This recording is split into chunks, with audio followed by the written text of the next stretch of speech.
جونجا تيفي. إذا أعجبك الفيديو فلا تنسى الاشتراك في قناة جونجا تيفي. جونجا تيفي. Bismillahi rahmani rahim. Alhamdulillahi rabbil alamin. Ndugu zangu, karibuni sana katika vipindi vyetu vya Junja TV. Unaotufuatilia, msubscribe, share na comment. Leo bwana, tumepata bahati ya kuswali katika msikiti huu.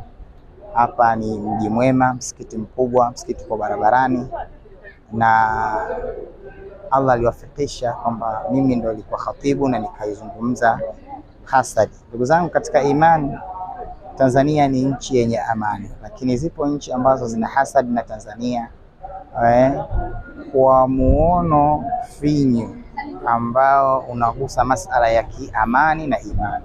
Unapozungumzia amani unazungumzia imani, unapozungumzia imani unazungumzia amani, kwa maana amani, al-amnu minal iman, amani yenyewe inatokana na imani.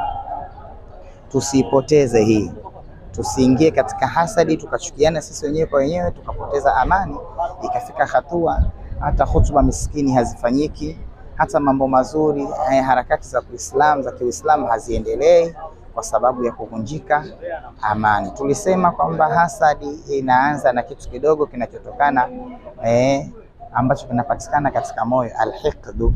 Hiqdi ikiingia katika moyo inakwenda kuharibu mfumo mzima wa mwili wa mwanadamu. Ndugu zangu katika imani, kwa hiyo waumini wameelewa na watu wengine, tufuatilieni ndugu zangu katika imani kwa ajili ya kusapoti harakati zetu za kidini. Billahi tawfiq wa hadha, assalamu alaykum wa rahmatullahi wa barakatuh.